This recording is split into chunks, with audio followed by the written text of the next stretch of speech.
Hey guys, so a lot has actually changed since the last time I took a look at this, but today I'll be revisiting the 2022 Senate elections because a lot has actually changed since the last time I took a look at this.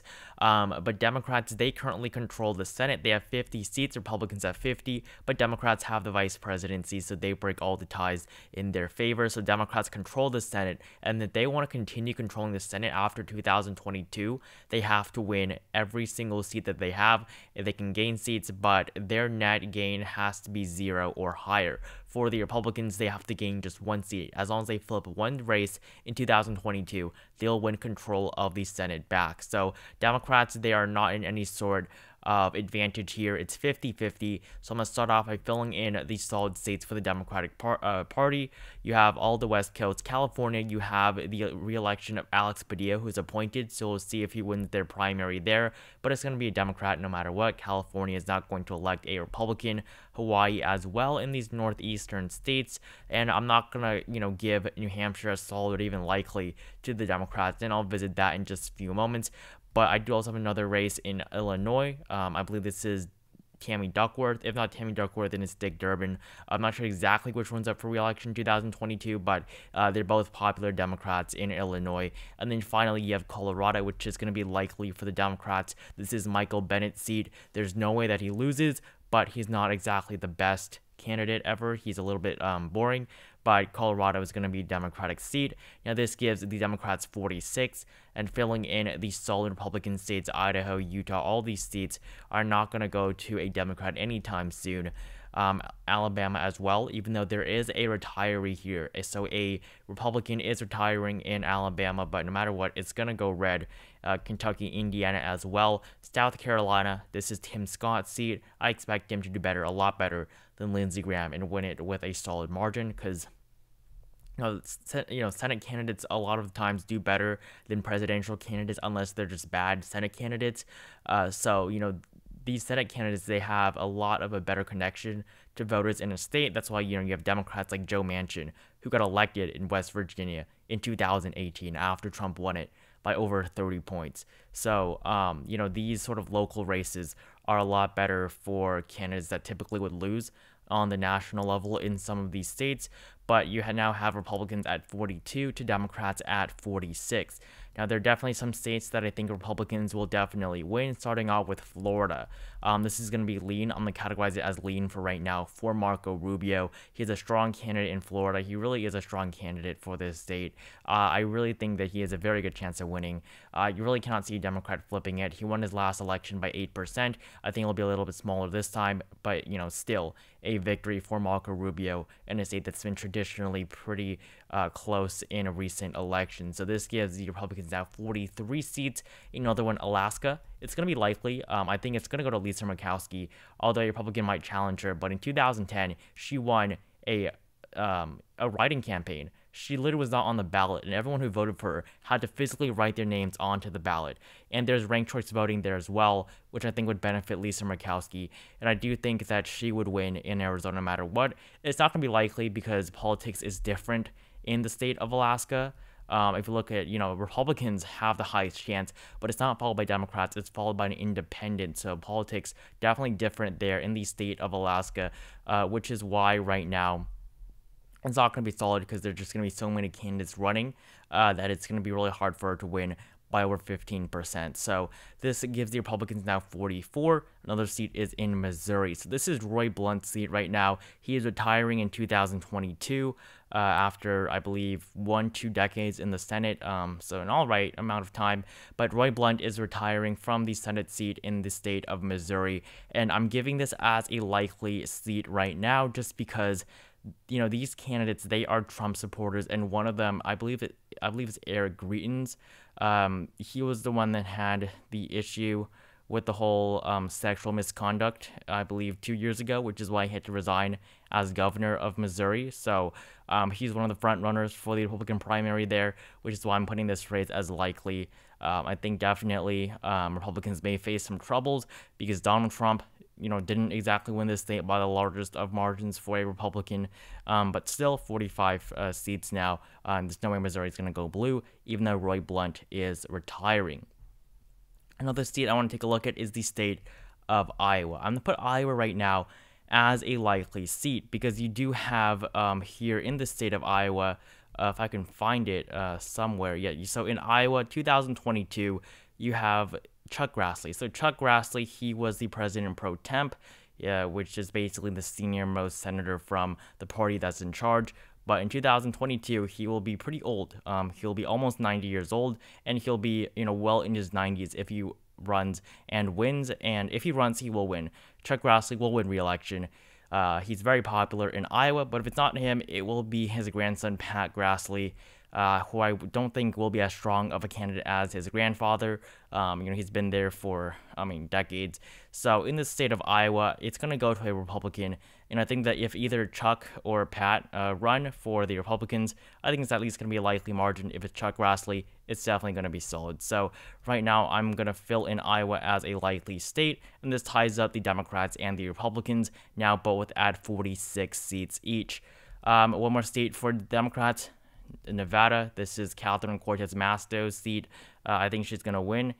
She's a strong candidate in Nevada. She won by around 2% last time. That's about the same margins as Biden and Clinton. And as an incumbent this time, I think she'll do better. And you gotta keep in mind, incumbents do typically win. They do typically do better. And if it's an upset, it's typically an incumbent that has the upset when they're losing in the polls and they end up winning. So this gives the Democratic Party now 47 seats. In the state of Ohio, it's going to go to a Republican. This was, of course, I can remember his name. This was Rob Portman's seat in Ohio. He's not going to run for re-election. He's announced that as well. So you have another retiring Republican in Ohio. But, although it used to be a swing state, it really isn't anymore. So I really don't think this is a seat that Democrats should really be targeting that much. But yeah, so Ohio, that's going to put the Republicans now up at 47 seats as well. And this is really where these races get interesting. These races are going to decide the makeup of the Senate. And yes, New Hampshire is in this category. So I'm going to start off with the state of New Hampshire. Right now, Democrats, 56% chance of winning. That may be a little bit surprising, but here in New Hampshire, it's a little bit more of a swing state on the Senate level. On the presidential level, it favors Democrats more definitely. Hillary Clinton even won it. Biden won by over 7%. But New Hampshire on the local level, the statewide level, and the gubernatorial level, it's a little bit more of a toss-up.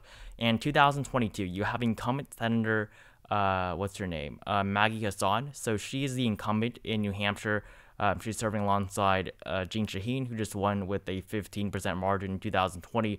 But 2022, the issue for Hassan is that she may be running against Chris Sununu. So Chris Sununu is the very popular Republican governor of New Hampshire, and he said that he's definitely not ruling out a possible 2022 run. He's strongly considering it, and I think that it's going to be a very good opportunity, because this is typically going to be a red wave year, because it is 2022, 2 years after a Democratic president was elected. So it'd be a good year for Chris Sununu to jump into the race, and I really think he will. So Chris Sununu, although he can beat Maggie Hassan in the polls right now, the only polls that have been released show him on top of Maggie Hassan. However, it's before he's gotten into the race. He's obviously going to do a little bit better.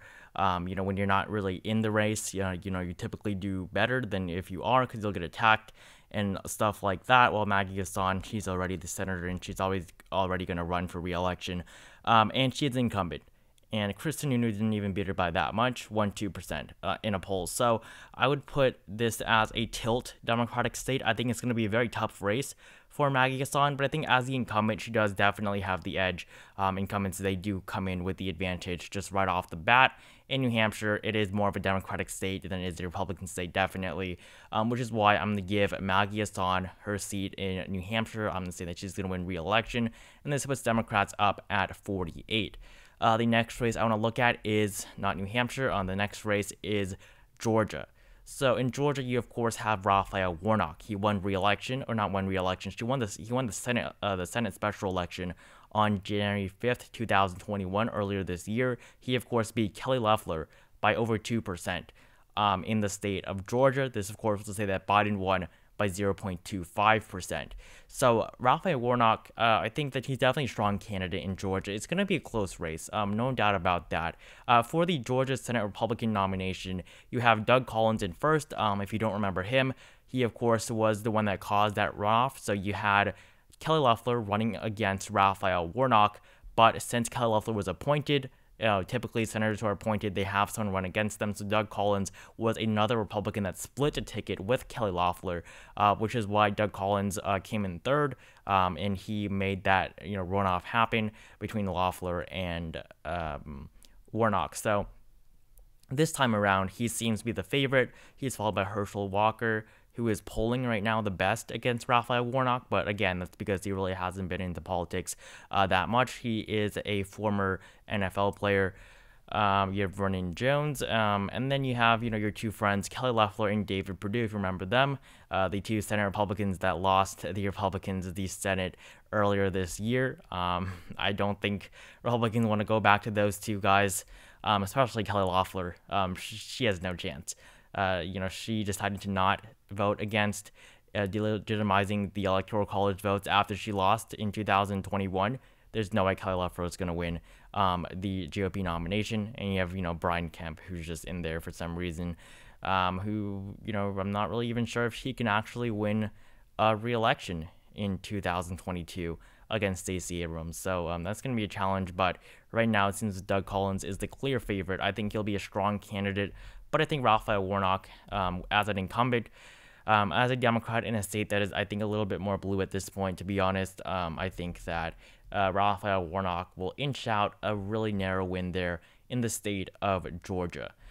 Next, I want to visit the state of North Carolina. So I have so many tabs up there, so it's hard to remember. But the state of North Carolina, 2022 Democratic nomination. You have Jeff Jackson. He's currently at the top. I think I'll go to him. He is kind of a shoo-in for this. It's pretty solidly for him right now. Jeff Jackson, I think, is definitely very a strong candidate for North Carolina. Nothing too interesting about him. But if you look at 2020, you had Cal Cunningham as a Democratic candidate running against the unpopular Republican Tom Tillis. But Cal Cunningham, of course, had that sexting scandal. I'm confident that if that did not happen, Cal Cunningham would have defeated Tom Tillis.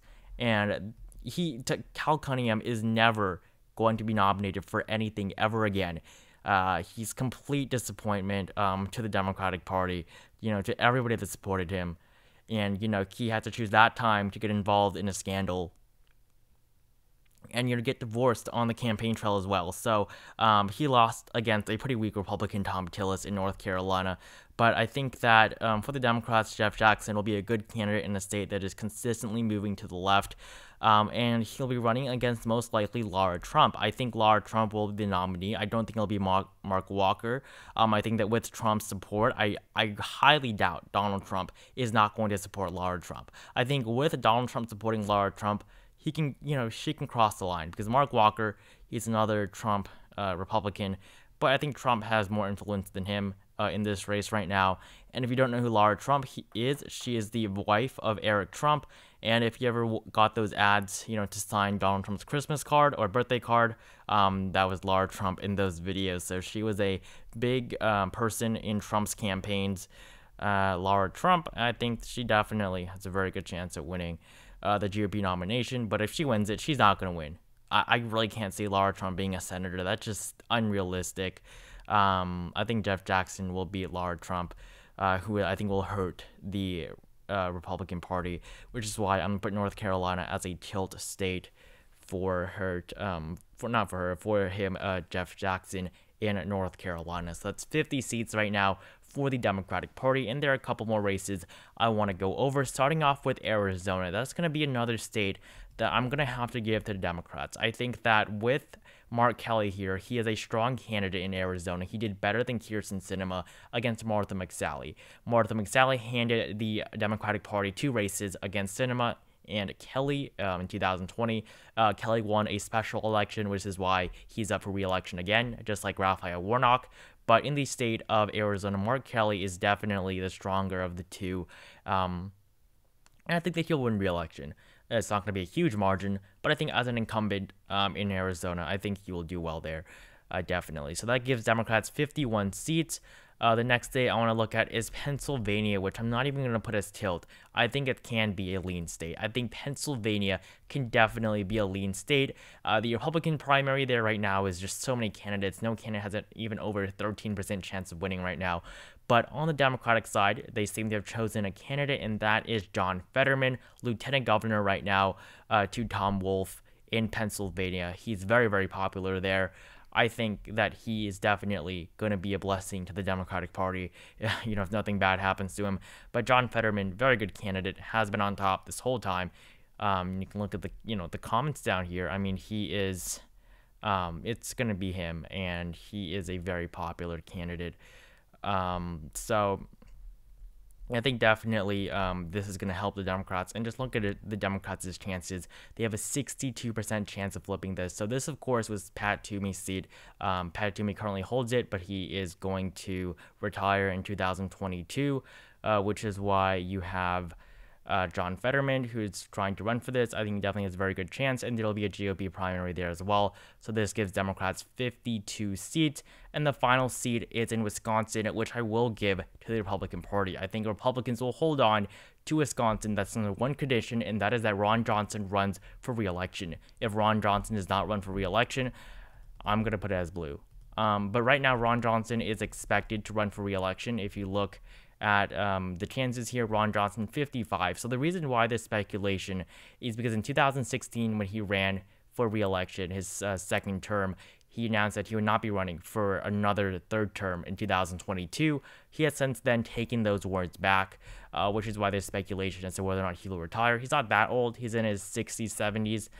So, age won't be that much of a problem because of just how old politicians are these days. I mean, half the Senate are, really elderly people, but that seems to not be a problem to most people. But Ron Johnson here, his age shouldn't really be a problem. He's not Chuck Grassley. So Ron Johnson, I think that if he runs, he will narrowly be able to win in a state that Biden won.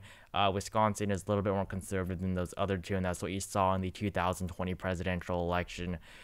So that will give the Republicans 48 seats, while Democrats gain 2 seats in the Senate. Those are the states of Pennsylvania and North Carolina, where 2 Republicans are retiring, Pat Toomey and Richard Burr. So thank you guys so much for watching this video. Make sure you like it if you enjoyed it. Comment down below who you think will win the 2022 Senate elections, the midterms, which will be pretty important for President Joe Biden. Like this video if you enjoyed it. Subscribe to my channel if you have not. Make sure you join my Discord server, the link to which is at the very top of the description below. And I will see you guys in the next video.